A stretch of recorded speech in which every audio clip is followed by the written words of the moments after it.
Welcome to the Pipeline Online Podcast. In this episode, we have Herb Pinder. Herb is a Saskatoon businessman with direct experience in merchandising, sports representation, and private equity, including energy. His extensive governance includes 30 business boards, among them Canadian Airlines, Arc Resources, Viterra, and many early-stage companies. He's also a columnist at the Western Standard.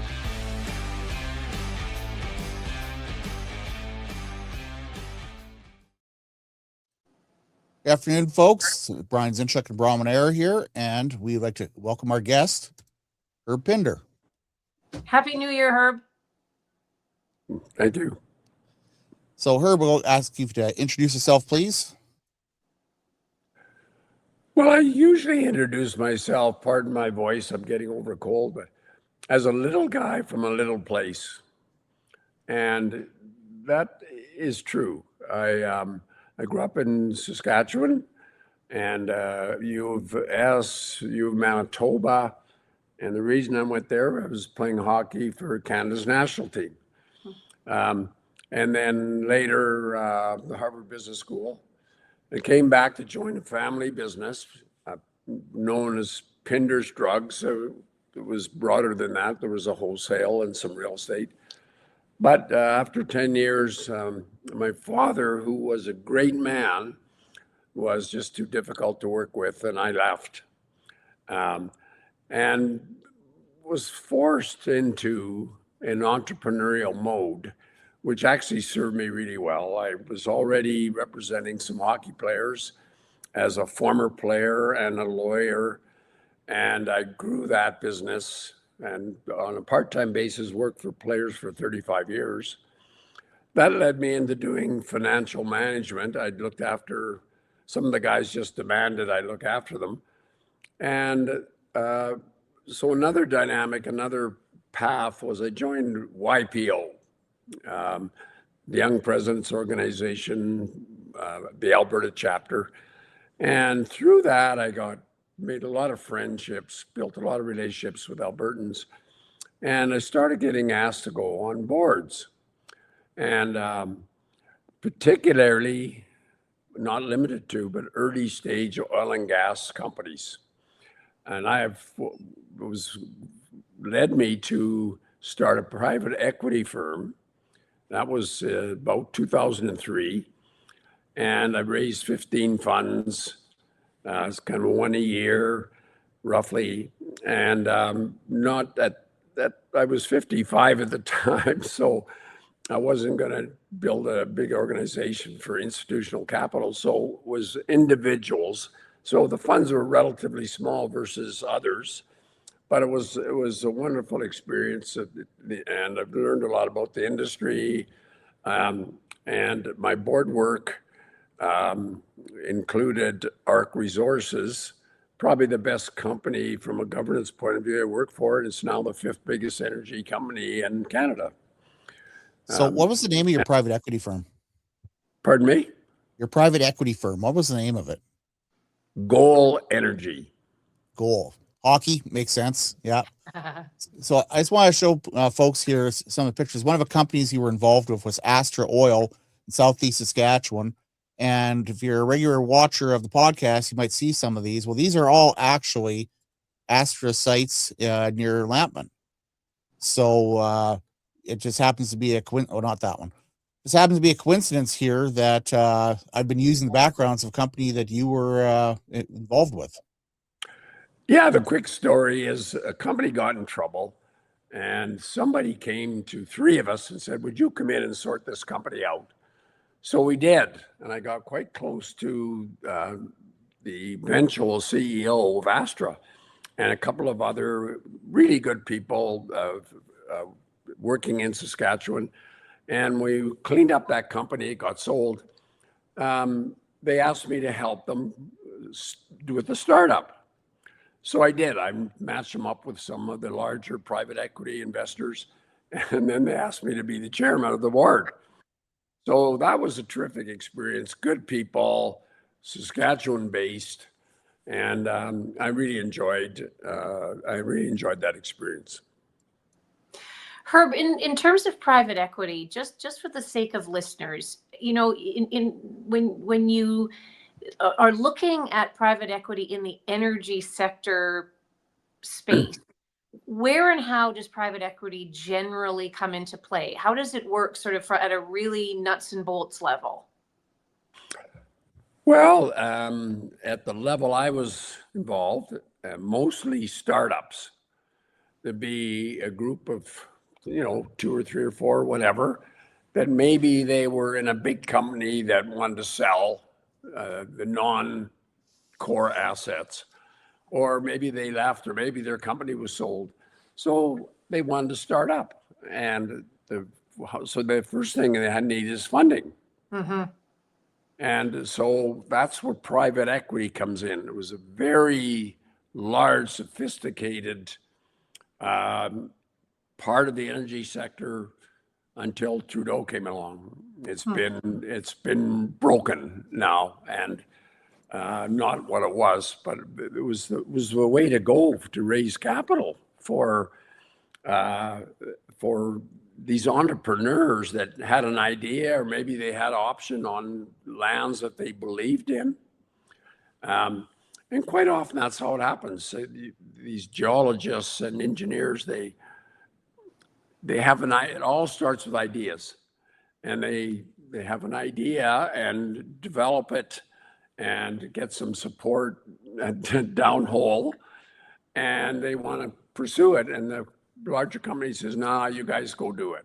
And so there are a lot of ways this happens, but I got myself right into the heart of that and got being known as a guy who will go on the board, and that gave me the access to investing. So, And when you say it was broken with Trudeau in terms of the private equity side of things, how broken? Through regulations, through disincentives, how explicitly? well, just the attack on the industry that's still going on. It's made itself, the government has made it, not the industry, unwelcome for capital investment. And, the particularity to scale that up, almost all the major companies have sold their interest in the oil sands. And Murray Edwards and Canadian National has been the buyer most of the time, and they have a huge company. But the U.S. basically has left town.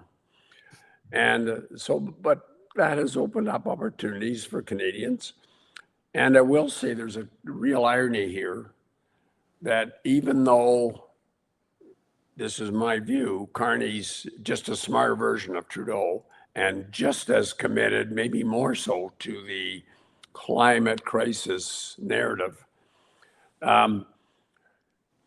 There's interest again from the private equity guys, but this time in the US.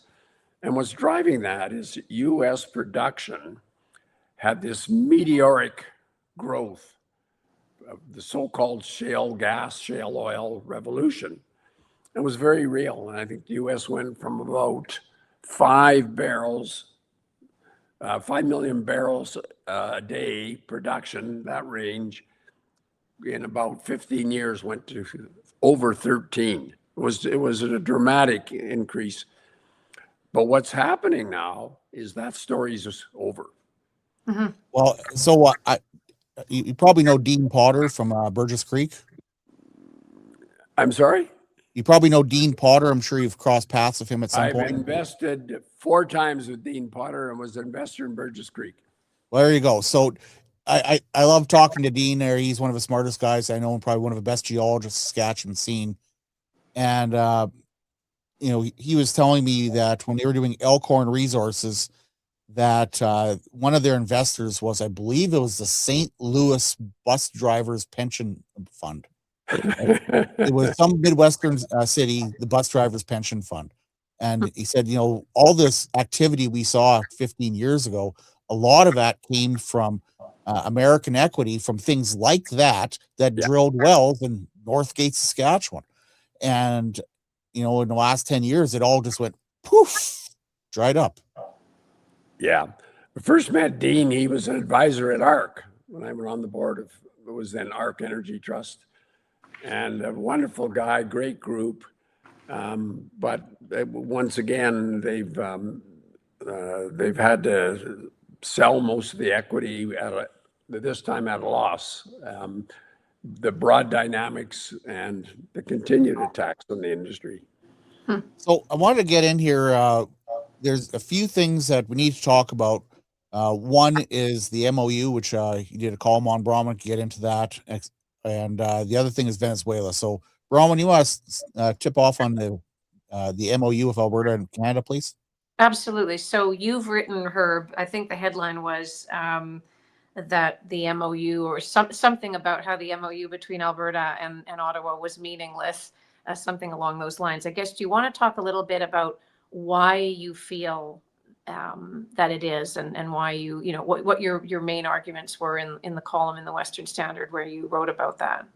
Before you do it, we forgot to mention here in the intro that you have been writing a column for quite a while here now for the Western Standard. So Yeah. go ahead, Herb. So the headline was my final sentence. This pipeline is a pipe dream.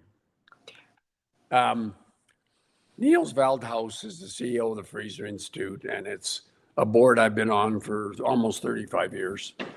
And he wrote in the National Post, he said, after for the fourth reading of the MOU, I decided it's been unintelligible. He said, only governments could write an MOU that no one understands. So that's the first point. It doesn't say anything. And secondly, it lays down further limitations and further impediments. You know, our prime minister, who I'm going to say quite bluntly, is an authoritative top-down control and command socialist. And he believes he's smarter than everybody. He said that in his book. I understand these things better than others. And he's very committed to, he's probably the most important UN associated climate crisis person in the world. And I could go through his background, but he's put in place, he passed Bill C5. This should be a dangerous thing for every Canadian. It gives the government, which effectively now is Mark Carney, unfettered power to ignore any other legislation. That sounds like a dictatorship to me. And the reason was so we can get through all these layers of regulation, which all he has to do is remove them. The layers brought in by this guy. But he hasn't removed them, and that makes me very suspicious of his agenda. It supports what I'm saying. And so he would have this MOU that is conditional upon every Aboriginal band's not engagement, but consent, and the province of British Columbia. So why would you get all this power if you're not going to use it? It's because I don't think he wants a pipeline. I think he's going to, the way it is right now, it will not go forward. There'll be no capital that's interested in being Mark Carney's partner. And because the federal government wants to be involved in this. And I think it'll go away, and he's going to say, I tried. I tried my best. Well, I think that's very interesting. I mean, I think with the MOU, and I agree with you, I mean, MOUs are by their very nature, memoranda of understanding are by their very nature vague. You know, governments at various levels sign these things all the time, and they rarely, if ever, go anywhere. I mean, they're a pinky promise, they're a statement of intention, but they're not binding. And so that in of itself is kind of concerning. The other thing is how much stuff still is on the books, right? I mean, including Bill C-69, which, to your point, it could just be scrapped. And instead, what commentators are saying is that, you know, the MOU and C5, as you point out, kind of work within it and around it. But that in and of itself creates so much uncertainty. Just that, let alone, some of the other federal regulations that stay on the books. And I agree with you. It makes things very complicated where it could be simple. And while on the one hand, you have this idea that, he can drive things through, or so he says, you do have the BC conundrum with EB and the First Nation conundrum with UNDRIP, the UN Declaration on the Rights of Indigenous People, which increasingly is getting baked in to legislation. And so I think it's certainly it's a provocative view, but it's a view that this is all kind of, it looks great, but will it ever get anywhere?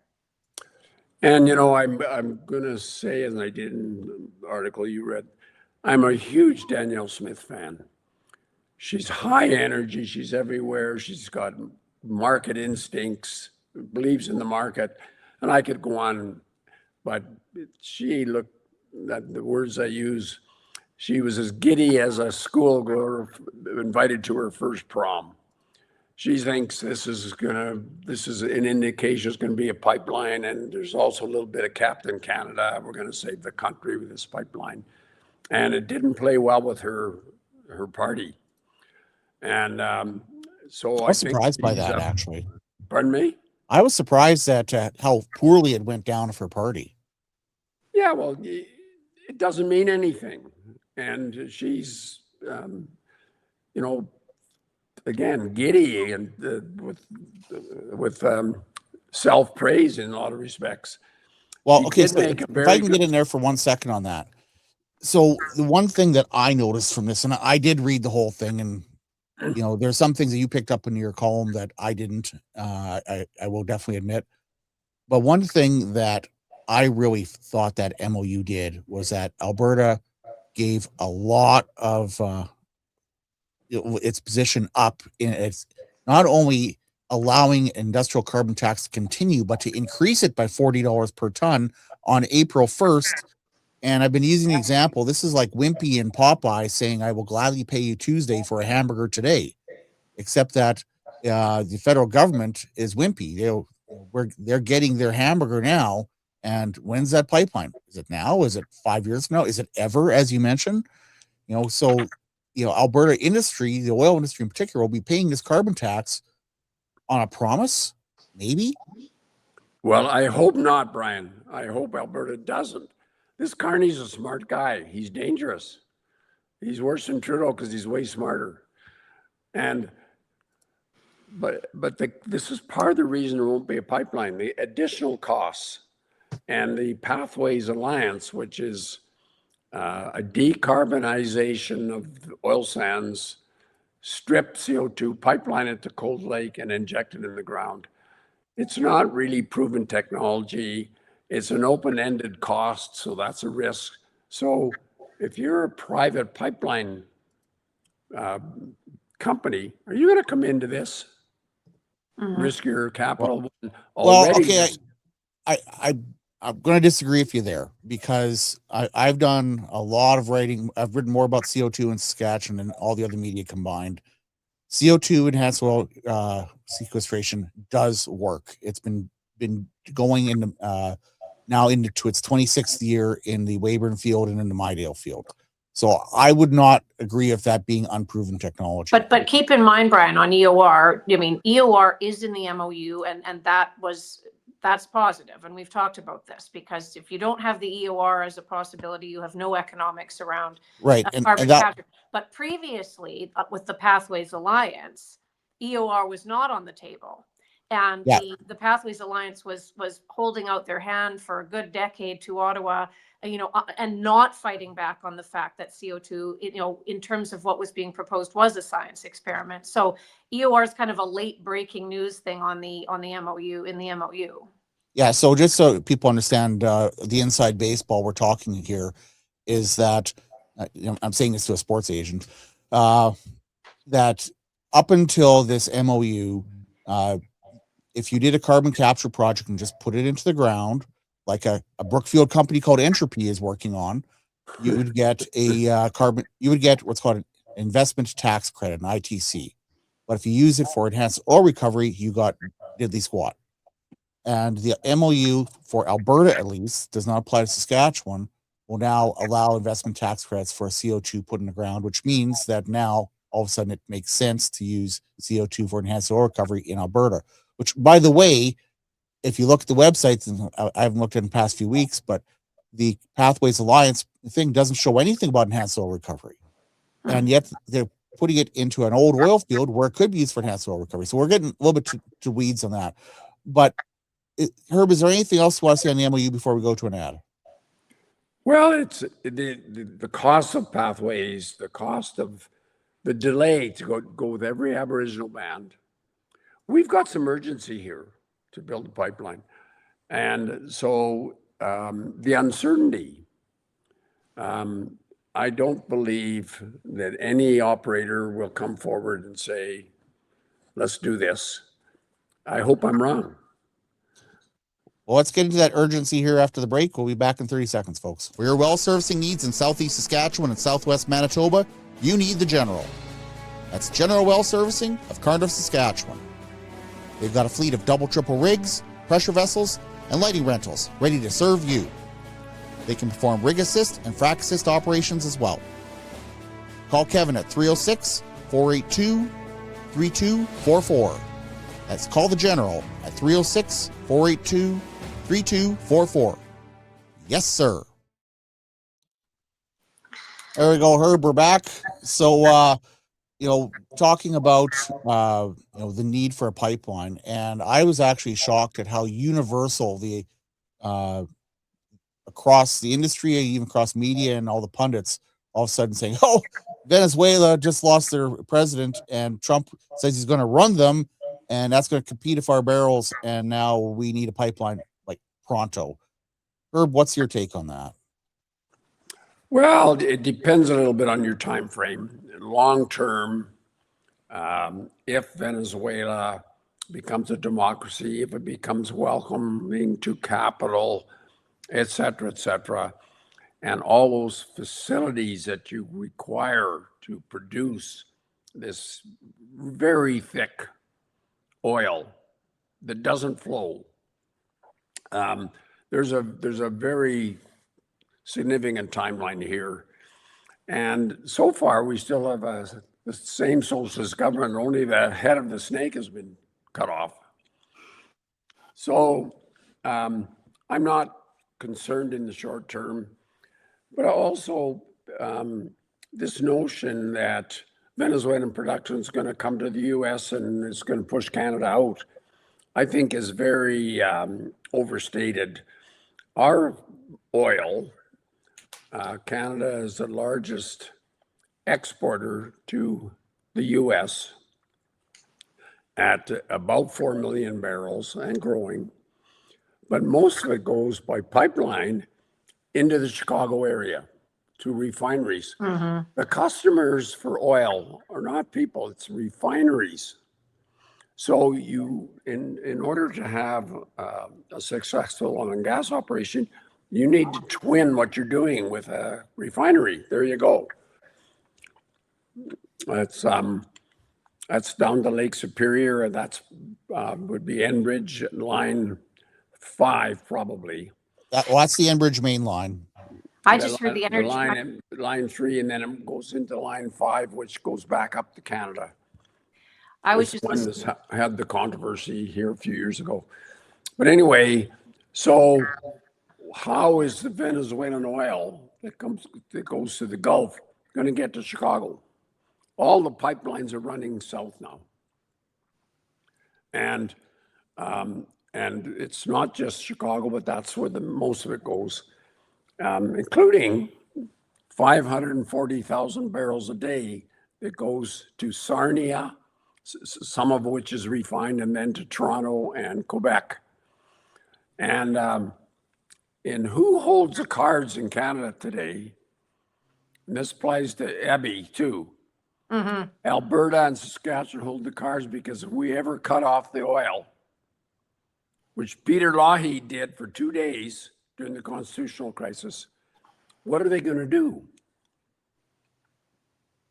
Isn't a lot of the refining, though, or isn't there refining potential for Venezuelan crude, for example, in Texas, Herb?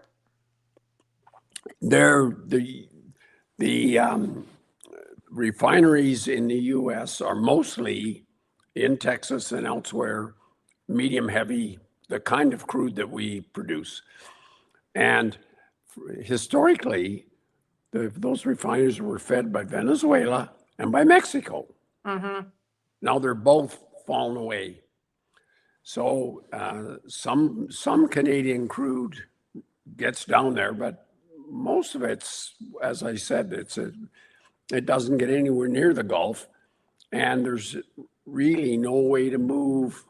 You know, pipelines can be reversed, and you can move from the Gulf to up to Chicago, but that's not how the industry is configured. I just wondered about Venezuelan crude being refined in Texas, though, potentially, right? Potentially, but if, you know, all these issues have to be overcome, and then there has to be construction, et cetera. Yeah. So- I was just listening to the energy secretary, the US energy secretary, and he's saying, you know, as within the last hour that, you know, they are going to sell this oil back to Venezuela, the Venezuelan people, or have them benefit from it if there are other, you know, and there are some strings attached, obviously, around narco terrorism and preventing things and so on. But you know, he is saying that one thing they are pointing out is that just the way they've driven that sector into the ground in Venezuela, they think if they can just wake it up a bit, they can improve some well production by, you know, 50%. You know, it is a long game, but it is interesting. And I mean, one thing I read the other day is that after the Gulf War, oil production in Iraq, you know, the old discussion and controversy about why that war was fought and the blood for oil moniker and the rest. But oil production in Iraq went up 3 times, or has tripled since that war. So just over, you know, 20 years ago. And a lot of it sold to China and Russia, but some of it's also sold to the US. I think that this will really nudge the US into the 30% oil production, which they've so long been seeking, right? Yeah, and I think the broader point here is that we don't today, but if we want to grow our industry, and Danielle Smith, I love it, wants to double the production, we need to get started on a pipeline today. They take 5-7 years from start to finish, and with the MOU, it'll be twice as long if it ever happens, and I don't think it will. So I'd actually like to shift gears here before we, because we're already halfway through and we haven't even got to the big stuff. I took 20 pages of notes and talking to you yesterday for our pre-interview here, and looking through a half dozen of your columns, and there's a few things that you mentioned a lot. I'm just going to throw them out here. I'm going to, Herb, I'm going to let you take a swing at them. So you talk a lot about the United Nations, about the World Economic Forum, or WEF, Europe, the Laurentian elite, thank you, and separation of Western Canada. So that's a lot of big things here. I know there's a lot of people here read this who, you know, might have some thoughts on that. And one thing I kept noticing: resentment. I wrote it down 3 times. So I missed the word? Resentment. Oh yeah.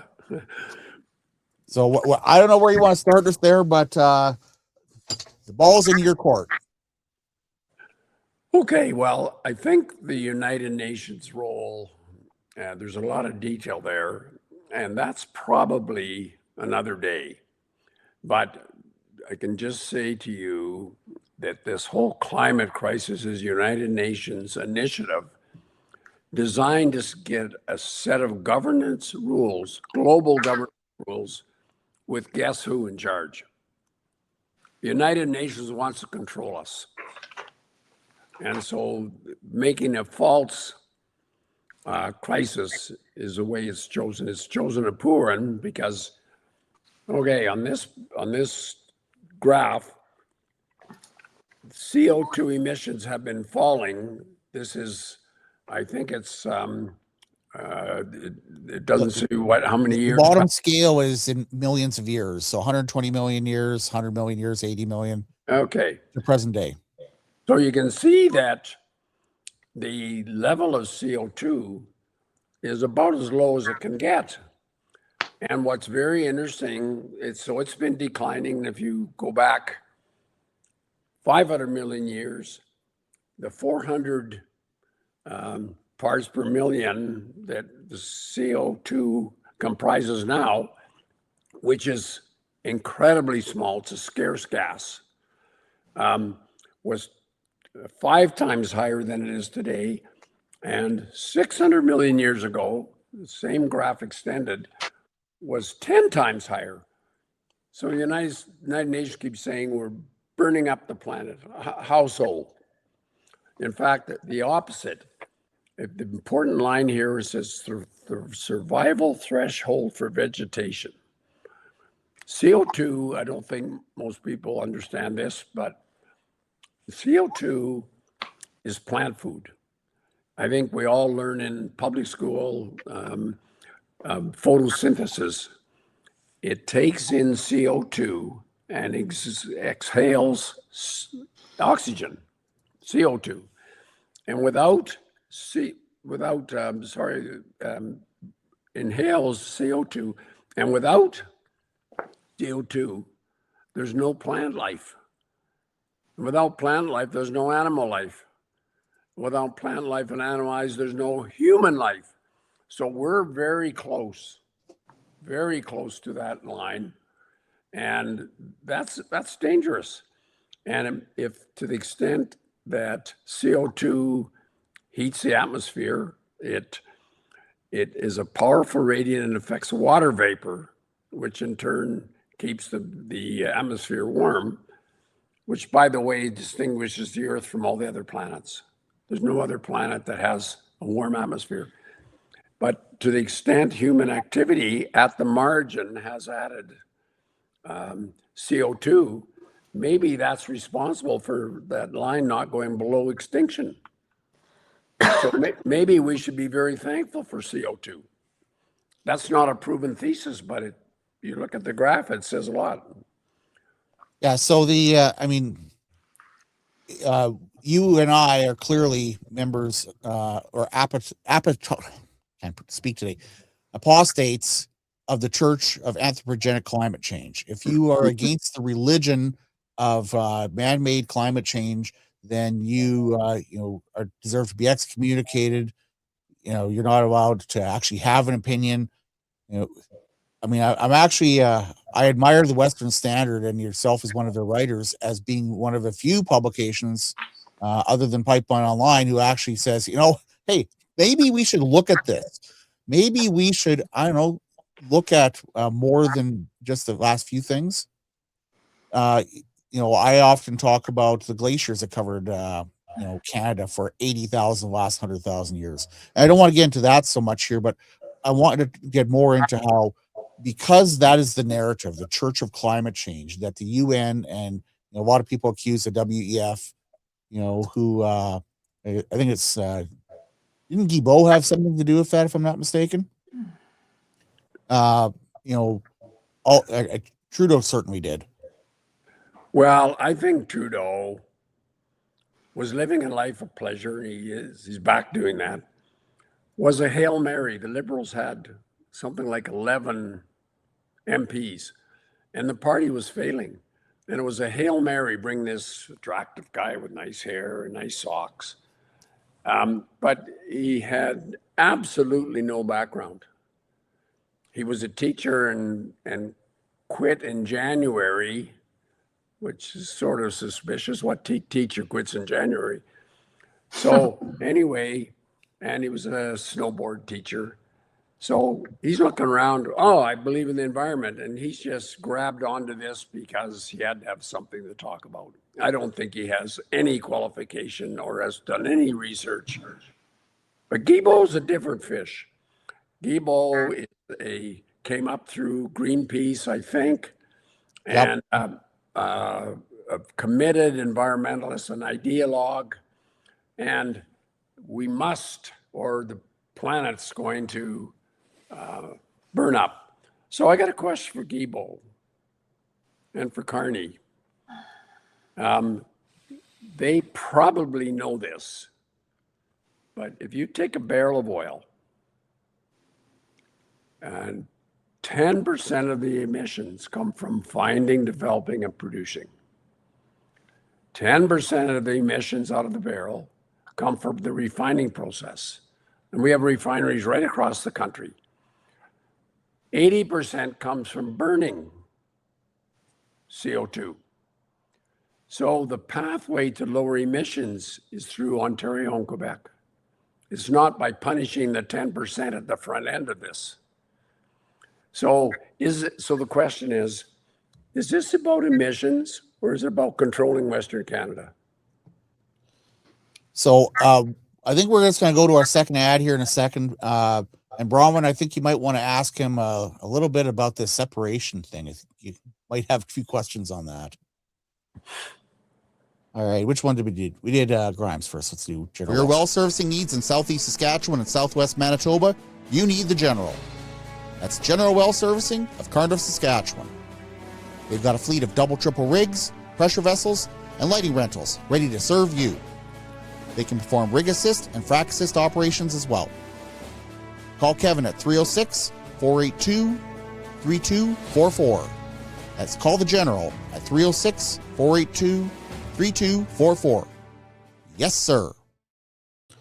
So just before we get into that, we do have a few comments here between Quill Shield and Brian Crossman, who've been going back and forth on Facebook here. Quill is one of my biggest critics online. So he's talking about, so that's Crossman talking here. So Quill's saying we're going to burn down a planet. Brian's taking him on, saying we're only 2% of emissions. And I deal with this every day. Quill's commenting on almost everything and arguing. So I figured I'd show him here for 2 seconds so people can see what I see. And he's like, "Oh, the boogeyman's coming for us." Well, are they? You know, I mean, the reality is that actually just yesterday, or yesterday or today, let's get rid of this here. Go back to my images. The guy on the left here decided to pull the U.S. out of 66 international organizations, most of which were United Nations related. So, I mean, you know, are we being paranoid, or maybe Trump's onto something here? What do you think there, Herb? Well, you know, Trump is an interesting guy. I have no use for him personally, but a lot of the things he's done, this is one of the best things he's ever done. The United Nations is a self-serving, corrupt organization and responsible for this whole climate crisis. And so, and Carney's one of the biggest, single most important people in that narrative historically. And so I love what he's done. And if there's ever is independence in Alberta, not joining the United Nations would be one of my priorities. That's a vile, damaging, self-serving organization. So you say when and if and when there's independence in Alberta, and you didn't include Saskatchewan in that, Herb. Is it Western separation or is it Alberta separation? And I think it's fair to say you're pretty much there in terms of being in favor based on what you've written. Just tell us why you're there. Well, my view is not necessarily separation, but separation if necessary. And if you look how decisions are made in our country, we're all equal under the law and under the Constitution. But Quebec does what it wants. And just go through, the latest is, after Trump got elected, there was consensus that we need to get rid of interprovincial barriers and clean up our own act. Everybody agreed to that. So Carney and the Liberals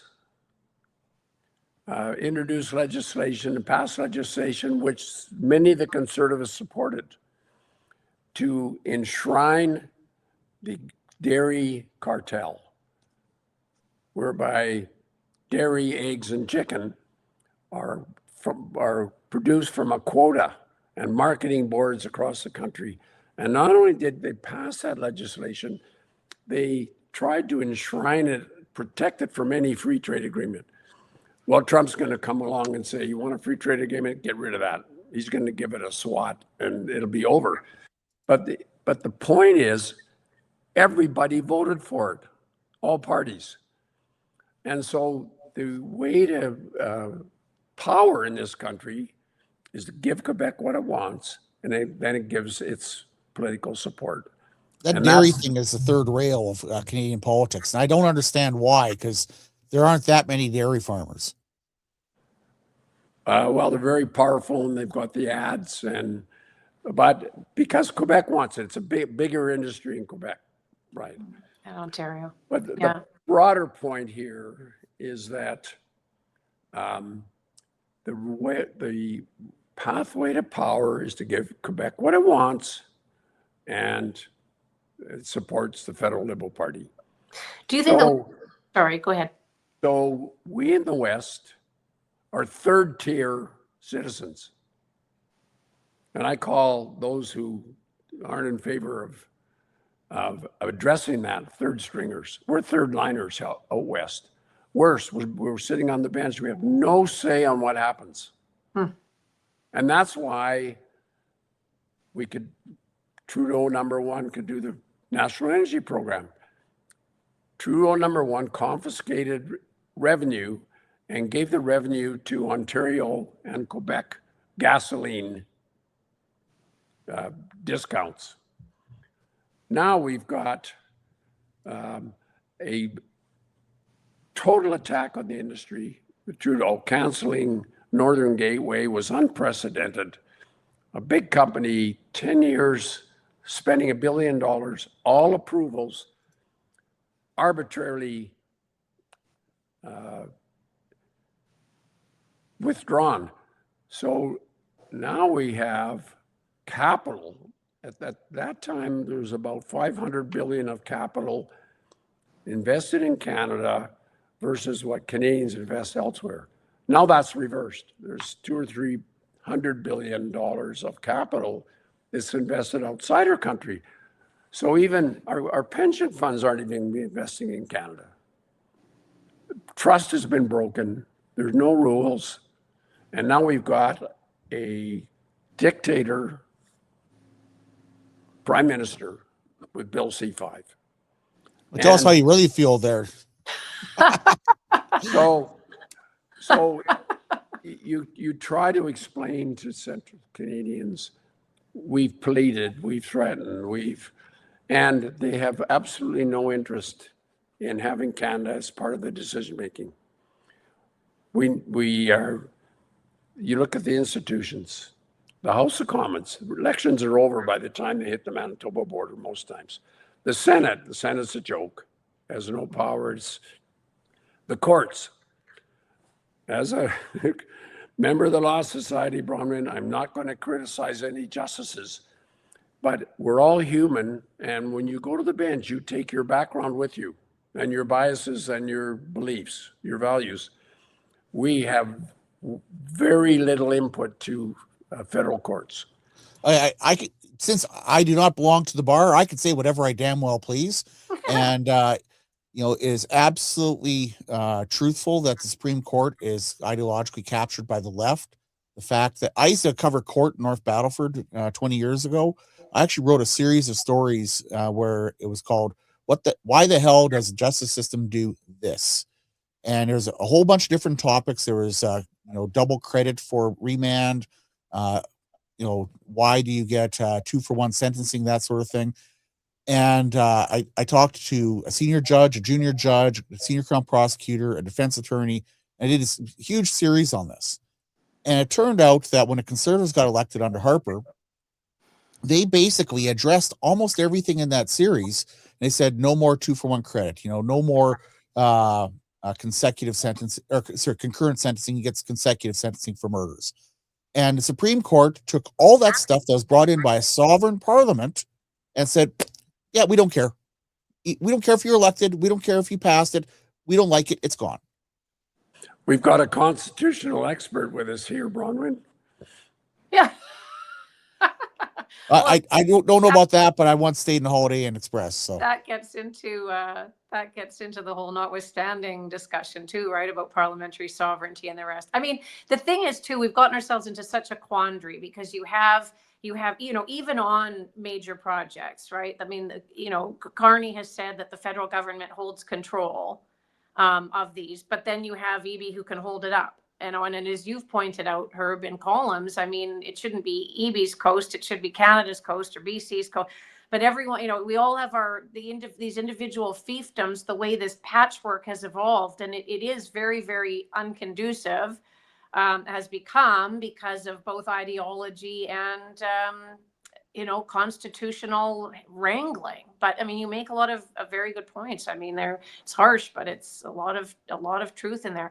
I was just going to go back very quickly, just given the time, on the MOU, because it kind of relates. And you mentioned the tanker ban. I mean, again, to your point about Danielle Smith, I'd like to give her a lot of credit for advancing this thing as far as she did. We'll see. Maybe the MOU will be cast in stone and it'll be good. And maybe she's playing her own chess games. I mean, one of the things I hope, is one of them is on Bill C-69, which is moving to provincial approval of and having those provincial approvals, environmental approvals, stick and hold. And we're seeing that a bit with the Ring of Fire in Ontario. We're seeing that, I think, moving forward a bit in Alberta. I hope Saskatchewan does the same and puts its hand up and says, hey, when do we get to have all our provincial environmental approvals count?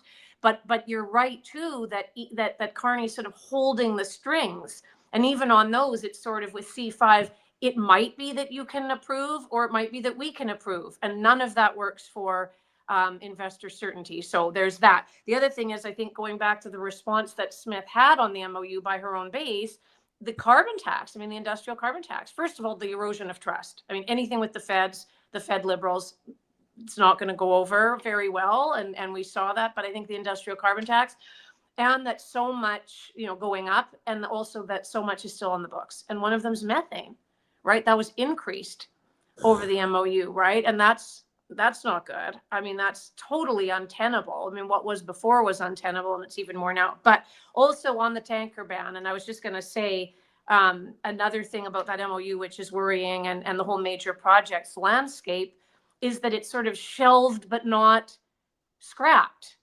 And so many of these things are sort of shelved, paused, maybe, but not scrapped. And you've written, Herb, double hulls have reduced spills everywhere. And U.S. tankers transport Alaskan oil down the coast without meaningful risk to anyone. And you talk about EB, and you say the Premier's exaggerating the risk, as demonstrated in the Port of Vancouver, which has been loading tankers from the Trans Mountain Pipeline since the 1950s without major incident. I mean, I thought both of those are excellent points. And then finally, you say, I wonder how the Aboriginal bands feel about EB's dismissal of what could create significant financial, employment, and other opportunities. I mean, not only with the tanker traffic potentially, but just with a pipeline generally. So I thought those were all really good points. One question I was going to put to you finally, Herb, when people say, well, we already have, the feds built the Trans Mountain or expanded it, so we don't need another one. What's your response to that? Well, it's true for a period of time until production grows. And you'll recall, Bronwyn, because you were in office, not so long ago, before Trans Mountain was complete, that we had more production than takeaway capacity. Mm-hmm. And that's the worst position to get in, because there's competition for this end of the pipeline, which means producers are discounting. Yeah. Not even apportioned. She reduced what produces. The government interfered, saying with commercial affairs. And the number I've seen, I haven't researched this, but we gave, because of the discount of our oil, which widens the so-called differential, mm-hmm. A little bit counterintuitive there, but we gave about $50 billion to the refining sector in the U.S. $50 billion. Think what that could have done for for Canada. Well, So just- it's because we didn't have because Trudeau canceled Northern Gateway. So it's never too soon to start the next pipeline. And we need to get on with that, but it's not going to be from the MOU. there's two questions I want to use here before I wrap up. One's a serious one, one's a funny one. So the first one is I've kind of stolen this from one of my favorite podcasts, Trigonometry. They always close by saying, what is the one thing that we're not talking about that we should be? Well, I don't think we're talking enough. It's going to be back to the West doesn't have a voice. Okay, how is it that pipelines tankers off the coast to BC aren't allowed, but they can come up the St. Lawrence River? Yep. How is it that production that results in 10% of CO2 emissions is a bad thing, but burning it, emitting 80% is okay? It shows that we do not have a voice. We cannot even protect ourselves in our own country. Mm-hmm. And I say to those who, I'm a Canadian, say, you're happy to be a third stringer the rest of your life? And what about our children and grandchildren? And I also say to people, okay, if separation is a solution, what's your solution? Mm-hmm. There isn't one. They will not, Central Canada will not talk to us about the situation because the pathway to power, and that's back to the Laurentian elite, the elitists know how to gain and keep power. And that's what's important to them. And that's what's important to Carney. Carney's he believes in power's everything to him. And he's got it unfettered now. Mm-hmm. And the last thing I want to wrap up with here is that when we were doing the pre-interview, you told a little story that I'd like you to repeat for our listeners. Is that one of your classmates at Harvard Business School was President George W. Bush. Can you tell us a little bit about that? Because that's not something that most people can talk about. Yeah, well, he wasn't the president then. He was a classmate. Now you're in sections, and we were in different sections. The people the 80 in your section that you get to know really well because you're with them every day, and for one class in year 2.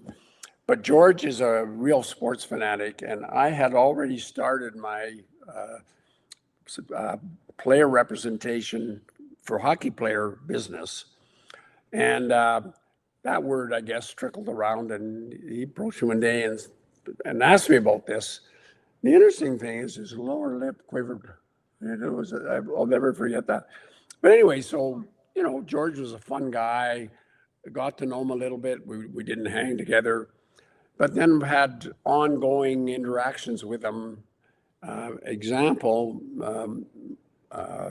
Madeline and my honeymoon was on the Queen Elizabeth II that sailed from Liverpool. It was a YPO cruise. And one of the resources there was George. His father was the president at the time. Huh. And he's a baseball guy. He started, he built the Texas Rangers, organized the group and funded it, and he ran it for a while. So we connected. And when he came to Saskatoon to speak, Madeline and I had about 20 minutes with him before he spoke. And he's a really good guy. We also went to, it was our 50th anniversary last June. It's hard to believe, but 50 years. So he invited everybody from the class, 800, to go to his library in Dallas to be 2 years ago, March. So we had lunch, toured the museum, and then he spoke. And he spoke for about 45 minutes, and it was back and forth, really serious, deep stuff. And he is a comedian. George is a very funny guy with a quick sense of humor. And a lot of people have always, in the media and, especially television and whatnot, they always mocked George Bush for supposedly not being very smart. You were a classmate with him at Harvard Business School. I mean, can you set the record straight on that? well, first of all, there aren't too many people, students at Harvard Business School aren't or stupid. Exactly. That's just the first thing. His father was influential. His father was head of the CAI then. But George, he sometimes he talked about the Greeks. He called them the Grecians. But he spoke in Saskatoon, and I won't mention his name, but he's gone now. But my lawyer for a lot of years, I invited him, and he's a down and dirty liberal from forever. And afterwards, he said, "Herb, thank you. That was great." He had a totally different view of Bush. He's quick, he's fun, he's funny. I think this is interesting. My own interpretation, I think he's got his own regrets about Iraq, because he said, being the president of the United States is not fulfilling. What is fulfilling to me, he's painting. He's taken up painting, and he's done 20 Wounded Warriors.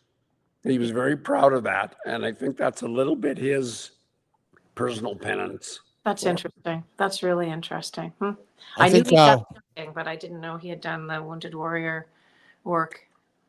And he's a very good father. He's got 2 daughters. He's a very strong Christian. He didn't mention anything about that in his speech. That's his personal life. I respect that. But a really good human being and a ton of fun to be around. Well, Herb, it'd be great to have you on in the future, and maybe we can get some of your columns on Pipeline Online if that works out. So, well, I'm going to do that, and if you really want to dig into the United Nations and this whole climate change thing, I'd be glad to address that with you. Thank you very much, folks. We're going to wrap it up here, and have a good day. Thanks, Herb. Thank you.